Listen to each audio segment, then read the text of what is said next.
The Tekken community has been lit ablaze for decades. The question of which Tekken game is the best can inspire ire in an entire segment of the player base. Players stricken with nostalgia harken back all the way to Tekken 3, one of the series' best sellers. Other players look back longfully at the competitive era of Tekken 5, a lightning in a bottle effect for the Tekken series. Newer players reflect on their time with Tekken 7 and its long history, spanning a decade and acting as a third wind. But actually all of you are wrong, sorry. Today, I'm here to tell you about the greatest Tekken game of all time, Tekken Tag Tournament 2.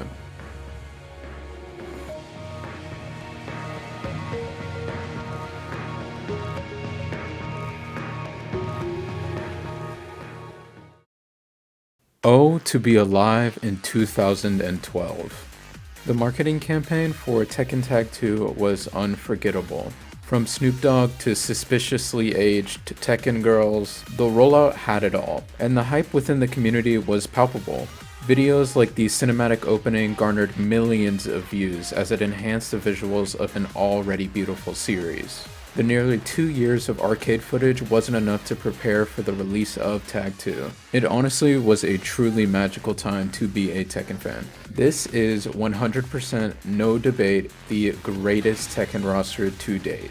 Not only is every motherfucker in this game, but they all come with multiple costumes. And don't worry, we're gonna get into the customization later. There are characters in this game that haven't been in a game for decades. As a fan of any series, it's a wet dream to be able to put together any mix, match, and combination of character you want.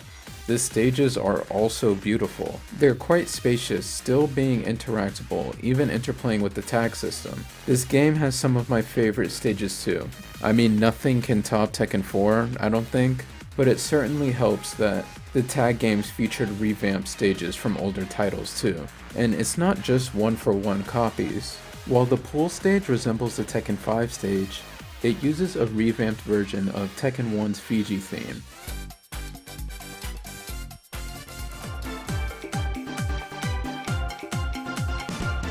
I mean, just listen to some of these OSTs.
And if none of those were for you, Tekken Tag 2 was actually the first game to introduce the jukebox.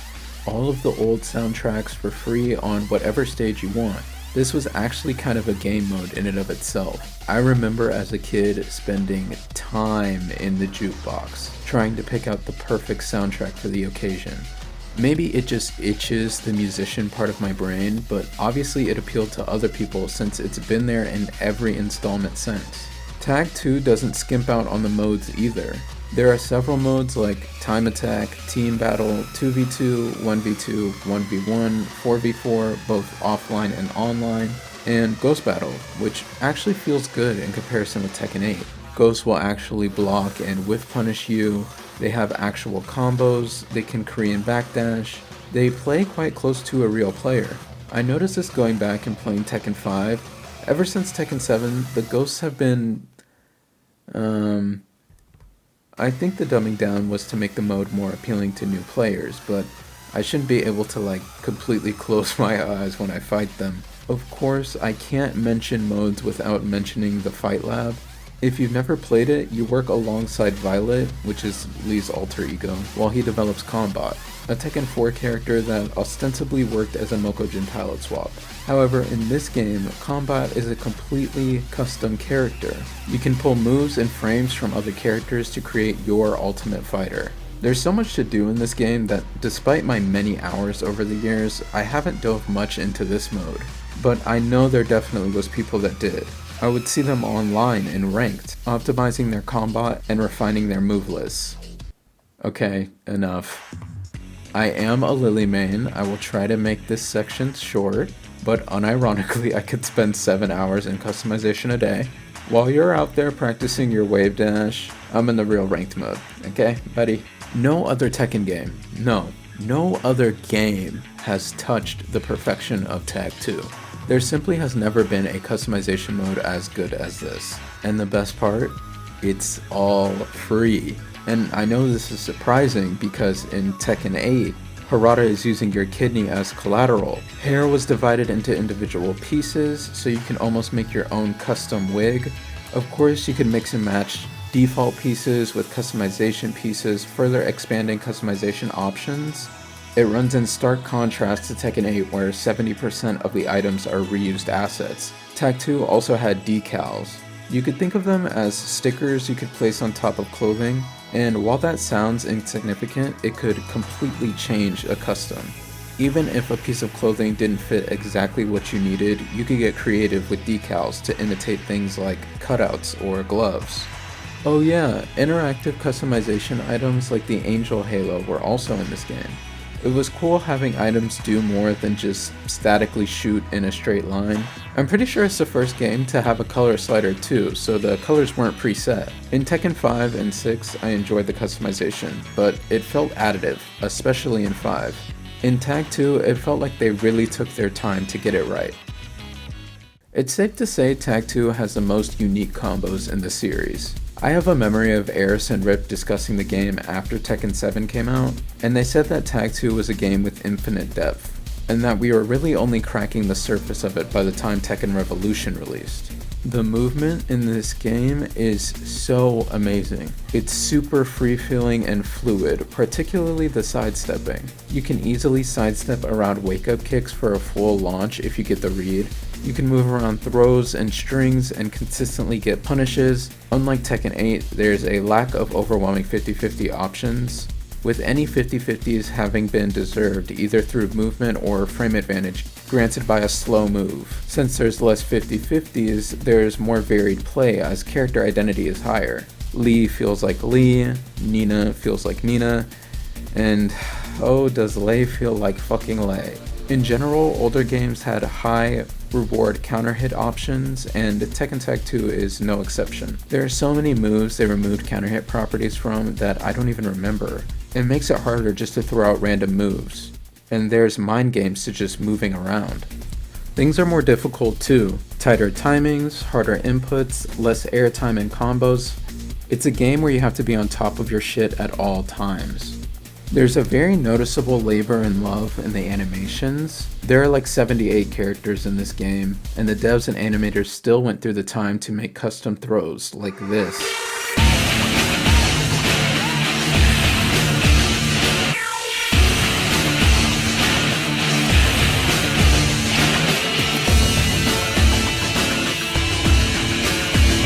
Unpopular opinion, but Tekken 6 was almost a perfect game. Tekken 6 had an amazing customization mode, complete single-player content, a dense roster, and dynamic gameplay. I think Tag 2 was able to deliver perfection as it iterated on Tekken 6's brilliant ideas and fleshed them out even more. Boom! Better customization.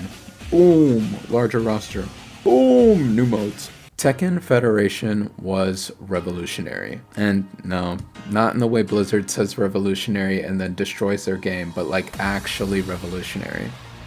Before we talk about that, there's a few other things that were revealed in the announcement trailer for Tekken Federation. This was the first game with warm-up spaces before an online match, and a fully functioning replay system. Both of these tools made it much easier to lab and understand the game. Okay, back to Tekken Federation. You know what? I'm actually just gonna let this random woman explain. We want to bring Tekken beyond consoles with a new premium service called World Tekken Federation. With the World Tekken Federation, you can track your statistics through your detailed player card, which charts your entire battle history right down to which moves you used and how often. As you hone your skills, you can watch yourself move up on the real-time worldwide leaderboards. And if going it alone isn't your style, you can team up with several other players to strategize, pool your resources, and earn points together. It was a Tekken nerd's dream. A place with every stat, down to the minutia. I mean, look at this screenshot from a conversation with GameSpot. You can see how many lows you've done and how many of them have hit. I remember when this was revealed, it was almost too good to be true. It also came with team mode. You can think of this as clan or league mode, as it's the same thing. There you can check team members' stats, character usage, rank, and more. It was literally just WaivuWiki, but actually organized and optimized by the company itself. Keep in mind, all of this was done in 2012. Like, truly phenomenal stuff. Okay. There's kind of an elephant in the room. Tag 2 is not universally loved. It's kind of what makes this video controversial. So I want to take some time to address some of the obvious issues with Tag 2. While the roster is great for casuals looking to master the cast, for most competitive players, the roster bloat is an insurmountable mountain to climb. Imagine having 50 characters to lab, plus free DLC, plus the unique tag interactions. Ultimately, you would just have to throw your hands up in the air and let fate take the wheel. Just to make the load a little bit sweeter, the game comes with 2,000 fucking frames of input lag. It literally feels like your controller is drenched in molasses anytime you press a button in this game. The movement is the smoothest to date, but actually attacking and inputting your combos requires bizarre timing and muscle memory that's not transferable to any other Tekken game. I'm sure there's a techie answer for why this occurs, so if you're a loser that knows coding, please enlighten us in the comments. The game is also littered with insane damage leading to frequent near-death combos. Paired with the wall travel being artificially increased with the tag system, any launch feels like falling into a meat grinder. Visit any Twitter thread about Tag 2 and you'll see a compilation of tag glitches and bugs. The tag crash system was clunky at best. Characters would often collide, shift around 3D space, turn around backwards, and much more. This was kind of just regular 3D shenanigans, but it was made much worse by the tag mode. The balance wasn't the best either. By no means was it bad, but there was a few characters a league above the others. Capos, just with the string back 1, 3, 3 plus 4, kind of broke the game. Lars and Bob were universally the strongest tag anchors in the game, as their combo damage and tag utility and fundamental tools were all S tier. And Deviljin served as many players' point character since he kind of ruled competitive play. But keep in mind, all of this could have been fixed in like 3 patches, since we now live in the era of patches. That's why I argue Tag 2 is one of the best, if not the best. If Tag 2 was out on modern consoles, it really would only take a few patches to get the game in shape. This is why games like Tekken 8 and Tekken 4 are so problematic. The fundamental game philosophies and systems are the root of the problem, rather than minute balance issues and bugs. Oh my god. Hi guys. I'm no longer scripted. I'm recording the conclusion for this video. And I'm probably, fun fact, editing it on a plane because I have a plane to catch in 4 hours and it is 5:46 in the morning. Smile. What did y'all think of the video? What do y'all think is the best Tekken game? I really wrote the script with the intent of being like overly positive before I got to the obvious problems part, because going back and replaying the game on a very legal emulator where I pay full price for the game, because I only pay full price, the game does have obvious issues, but there's no flawless Tekken game, baby. All of them a little fucked up in the face, let's be real. I just have the most amount of positive memories with Tekken 6 and Tag 2, and there's reasons for that. It wasn't just because I was young, it's because they had rich single player content. And They had just a lot of content in general. Like the roster being as large as it was content in and of itself. The customization, like I said, was content as well. I feel like games now are not full pieces of content or like a full product. Why did the game release with no online practice? You know what I mean? If Tag 2 released today and it had online practice, not today, but if Tag 2 released when Tag 2 did and it had online practice, it would have to be released with the online practice. I don't know, I'm kind of rambling at this point, but I think there's a reason why Tag 2 was such a cult classic and why it's so appreciated by a certain segment of the player base is because it is a really good game. You just have to have certain taste for it to understand it, and if you do have the taste, I think you really, really like it. It's sort of like Tekken 4 in that way, but I think every Tekken game is inherently polarizing. You know, there's people that didn't like Tekken 6, even though that game is really, really good, because of Rage and some of the new character designs, and some of those things I agree with, but I don't think it like outweighs how good that game is, or you know, whatever. Tekken 4 had gameplay issues, but like aesthetically it was beautiful. Like that, like every Tekken game I feel like has extreme pros and cons. So it's really interesting to hear people's perspective as far as which game they prefer, because it says a lot about like what you prioritize. And I don't even know necessarily if Tag 2 is my favorite, because before I would always say Tekken 2 was my favorite game because that's the first one I ever played, and the one that I have the most amount of time with is probably Tekken 6 and then Tag 2. I really like all the games, if I'm being honest. I think they all have a place and I would like to revisit all of them. I just think Tag 2 has a specific labor of love poured into it that some of the other games noticeably do not have. But let me know what you guys think. I had a lot of fun making this video. I'm just very tired. Yes.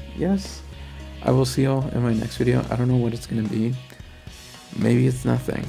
Maybe I'll never upload again. Maybe this is my last video. Maybe this is goodbye. Maybe peut-être c'est adieu.